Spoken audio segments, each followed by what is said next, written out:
was for me. With so much stuff from start to end. It was just be honest with you. It was just a lot of that was going on that, internally we tried to fight through as players, and I can only imagine from the coaching staff, and with so much change from the front office. Y'all know it was a lot going on.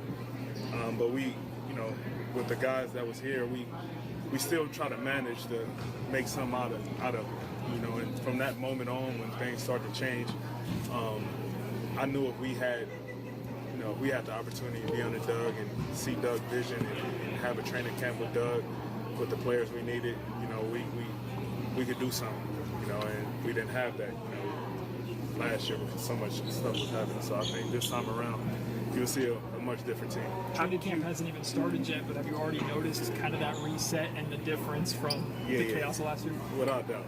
Without a doubt.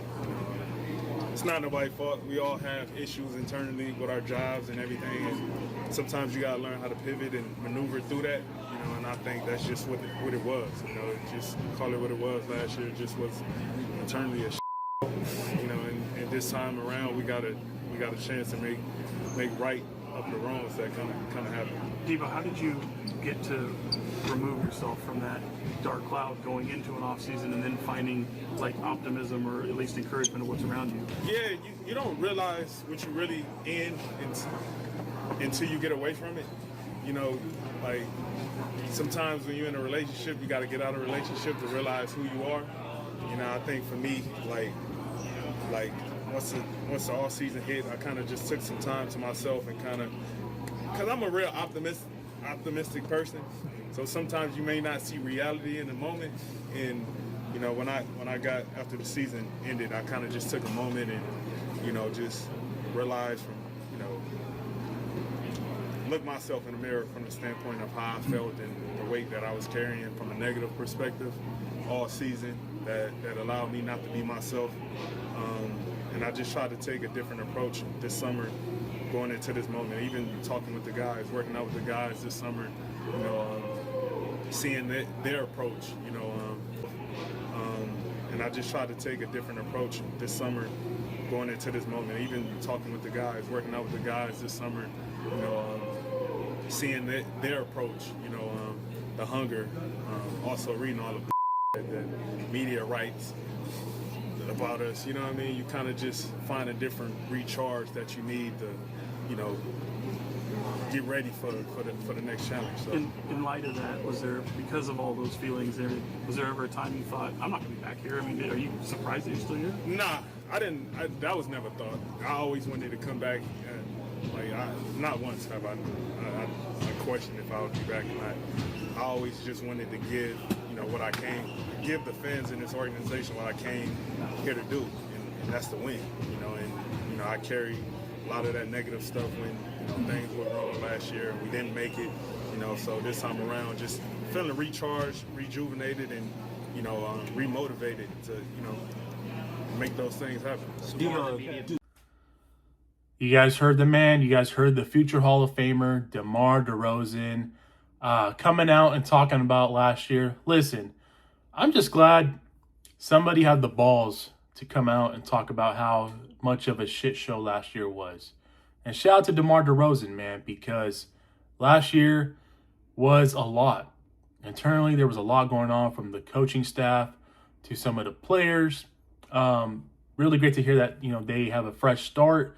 They are rejuvenated. They are motivated to get back in the mix, and they feel a lot better about going into this camp than compared to last year's camp. And also, it's good to know that DeMar DeRozan, the whole negativity around the team and how a lot of people are down on this team this season, going into the season, pisses off DeMar DeRozan. That's going to light a fire and rejuvenate DeMar DeRozan, Zach LaVine, and Domantas Sabonis.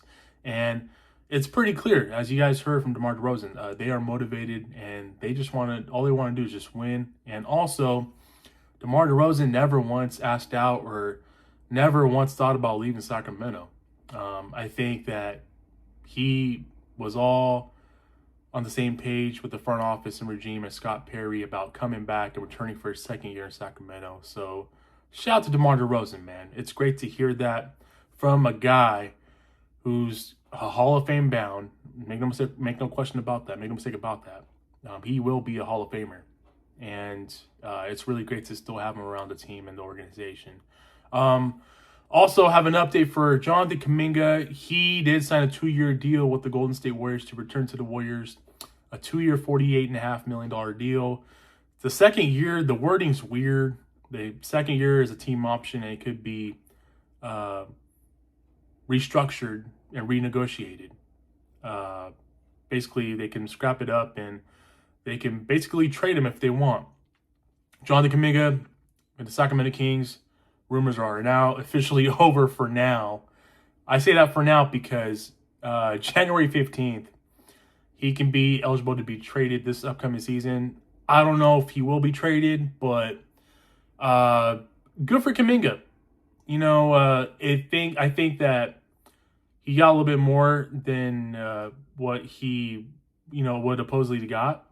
But at the same time, maintaining his flexibility moving forward. After this year, who knows what's going to happen? January 15th comes around, who knows what's going to happen? The Warriors are paying him that salary, that money that he wanted.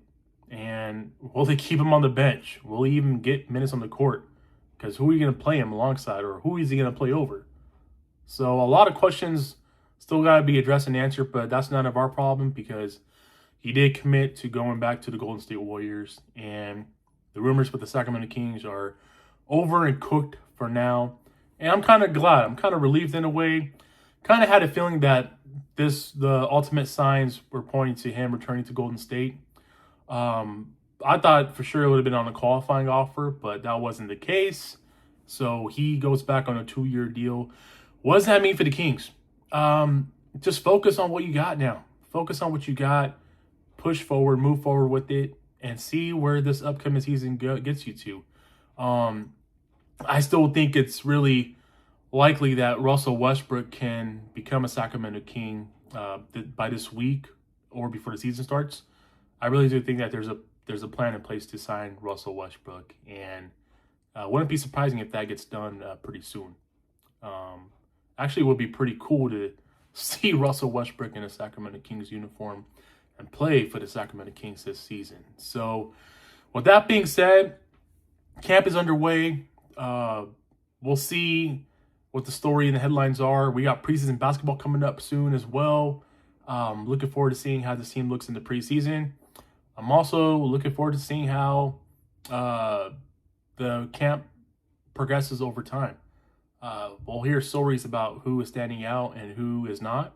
And we'll see clips and highlights of Doug Christie coaching his ass off and even coaching and preaching in training camp, as he should, making a stamp on his team because he is the head coach. Bobby A, should I say, will be the defense in charge of the defensive assignments for the Sacramento Kings. He'll be the defensive coach this season for the Sacramento Kings. And Mike Miller will be the offensive coach for the Sacramento Kings. He will initiate and help run the offense for Doug Christie. But overall, Doug Christie is the head coach. He's calling the shots. And looking forward to seeing what he does, continues to do and preaches over training camp and as we get ready for the preseason to start and the regular season as well. So with that being said, greatly appreciate you guys tuning in, man. Thank you so much. It means a lot to me. Let me know your guys' thoughts about DeMar DeRozan's clip right here in the comment section below. We'd love to hear what you guys have to say about that. Appreciate you guys tuning in, man. Thank you so much. It means a lot. Have yourself a great night. Take care. God bless. Keep pushing forward. We'll catch you guys in the next video.